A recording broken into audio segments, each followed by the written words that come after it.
Hello everybody and welcome back to Rebellious Menstruation.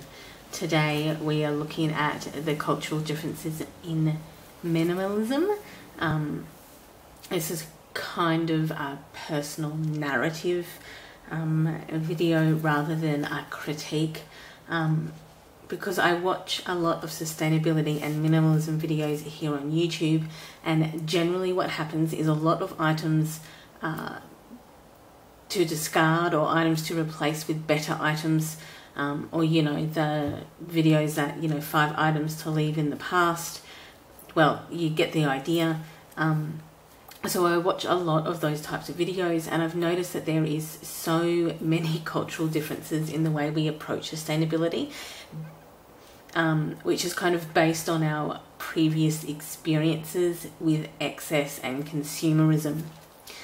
Shelby recently made a video, Shelby from Shelbizzle recently made a very good video on items that she only owns one of, but highlighted in the video that these items are less than what she specifically or she personally was used to. For example, she states that they only have one television that is actually used as a computer monitor by her partner. They don't have a television in their living room, or any probably traditional place where that would be. But Shelby states that she grew up in a household where there were TVs in every room.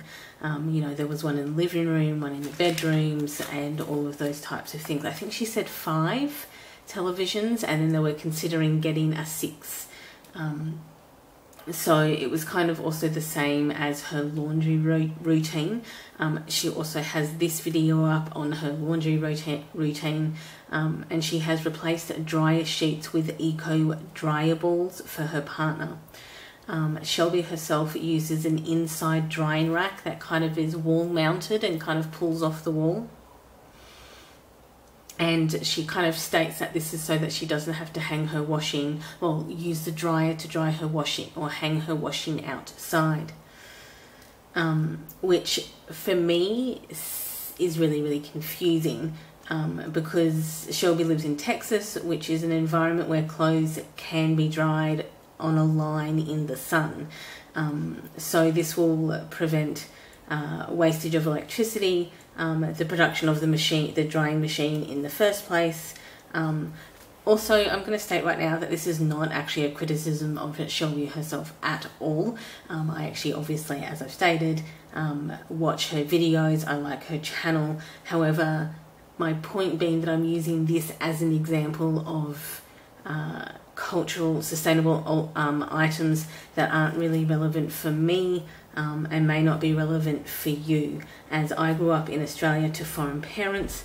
However, we only had one TV in the house for most of my childhood, and it wasn't until I was probably at least mid to late teens that there was a second TV, and that would have been, there was a TV in the living room and a TV in my parents' bedroom. That was it.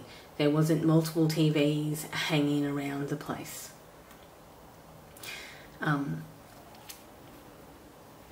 And I currently live without a TV at all. So while we have a dryer, or while the household that I live in has a dryer, it hasn't been used in over a year. And even then, it was last used by my flatmate. So we hang it on and Australians will relate to what I'm about to say, is a Hills hoist, which is like a brand of washing line out that is out in your backyard. It's you can look it up online. It was at least a very popular thing to have in old houses. So I live in an old house, and I have mostly lived in old houses because they have personality, character and ghosts. But one of the things I really also enjoy about older houses is that they do have yards and hills hoists in the background to make it easier to hang washing on. Just kind of a caveat, a lot of newer suburbs and a lot of newer kind of purpose-built suburbs in Australia still do have outside lines, but because the yard is so small, or they don't even have a yard particularly, it is usually the smaller lines, like a drying kind of rack that's hung outside off the laundry, kind of wall mounted to the exterior of the house.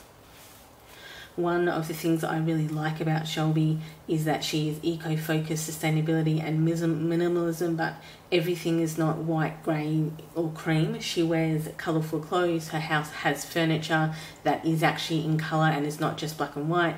And her house is full of plants. She does have artwork up and bowls up, and she does collect things, items of value to her and her partner, which is the type of sustainability that makes sense, and it's a type of minimalism that makes sense, which is kind of why I think someone like Marie Kondo makes sense and has been so popular, is because people enjoy the fact that she doesn't make them throw everything out and make everything white and bland. UK vlogger Imi of Sustainable Vegan has mentioned some items such as disposable barbecues.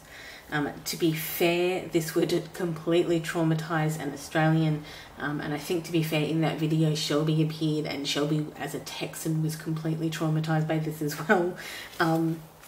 Like, we have barbecues in parks. Most people I know have barbecues. I personally don't have one, and I don't particularly use one, but that's because I don't particularly use grills that carcass have been cooked on. So if I got a grill for myself, it would be obviously a vegetarian grill only, and generally I have a lot of people who eat meat, and I live in a household with other flatmates, and it would mean that we'd have 2 barbecues, and that would be weird, and that would be kind of excessive. There is a barbecue that meat has been cooked on, and I won't cook my food on it. But again, this is exactly my point. What is weird here? It would be very weird to buy a disposable barbecue here, because you can go down the park and have accessible barbecues in the park. Most houses I know have barbecues in the backyard, even if they don't barbecue that often, or mobile barbecues at least. I consume a lot of videos and often come across things that are definitely culturally strange to me, like the wastefulness of a dryer when you have the sun and live in a climate that's primarily hot. What exactly is the problem with hanging clothes outside? Why would you buy a disposable barbecue when you can have a permanent one? Because it's cultural, and you will find plenty of wasteful things in your country to replace with things that are relevant to you. It's important not to be dissuaded by these things, but also it is very good that reality checks are often very valuable, such as Amber from the Very Local Family mentioned in one of her most recent videos about greenwashing that she doesn't buy products that she considers wasteful that are actually quite prevalent in the low waste community, such as bamboo cutlery. And she mentions that this needs to be replaced at regular intervals, and they need a higher maintenance value, such as not soaking them in water lest they be damaged. And thank God somebody else said this, because I've said it in previous videos of mine, but I think it's very rarely stated in the low waste community that bamboo cutlery needs to be replaced frequently, and it actually makes it not very eco-friendly. So she also says that she instead, Amber, invests in long-term sustainable items like metal cutlery that will last and are easy to take care of. So she says that she can source these types of things secondhand. You can't source bamboo cutlery secondhand because it breaks down, but she can source secondhand metal cutlery, and she is not bothered when it doesn't match. So she'll have secondhand cutlery. This can go into lunch boxes, this can go into the kitchen, this can be thrown in the sink, and it makes her life a lot easier to use something that she will have, hopefully, for the rest of her life. The navigation of sustainability within these cultural contexts can be difficult to escape. as it's apparent in the aggregated values of society, such as public policies, generational inheritance, public historical places, and collections of artifacts that tell cultural stories. These things often contribute to how sustainability becomes commercialised, such as with eco or geotourism, which aim to be sustainable and develop cross-cultural, social and sustainability practices. The commercial way this manifests is that existing companies will greenwash to fulfill a market trend, or new companies form to fill gaps in this market trend, in this eco-market trend.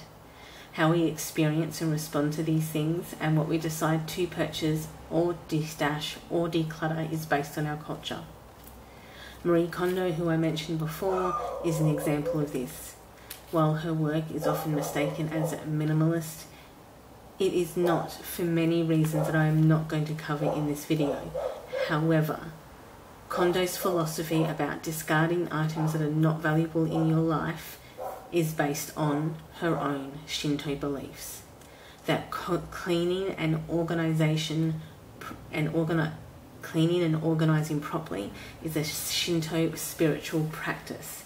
Kondo herself spent over 5 years as an attendant maiden, which is essentially a shrine attendant tasked with a variety of daily tasks that included sacred cleansing of a Shinto temple, which obviously then led her to the type of philosophy that she implements in her own life, which then became very successful and popular. I personally love my straws. I have a steel and silicone, which actually you can see in here. This is a bamboo cutlery that I was gifted. That is a steel straw and that is a silicone straw. This one, the reason I have two in here is that this one's a micro one. This one usually sits on my desk at work. Or comes with when I travel really, but in any other, when I go camping and hiking, I have a titanium set. I also love my stasher bags, as these items I use quite frequently on a daily, if not every second or third day basis. I actually didn't drink out of normal straws very often until I got a reusable one, because I didn't really like straws, and I didn't really like you know, the really thin straws. I really didn't like the taste of them, and I really didn't like them in my mouth. These ones are the thicker straws to use.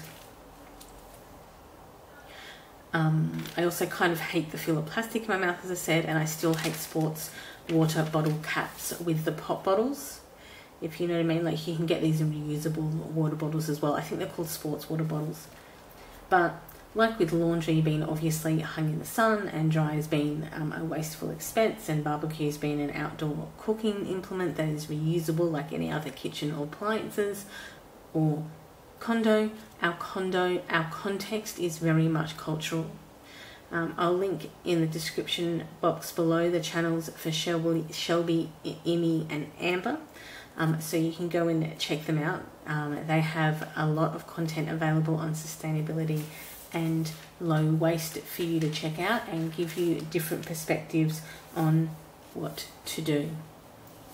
Thank you for watching. Enjoy your morning, afternoon or evening, depending on where you are in the day. And I, of course, will catch up with you all in the next video. Bye, everyone.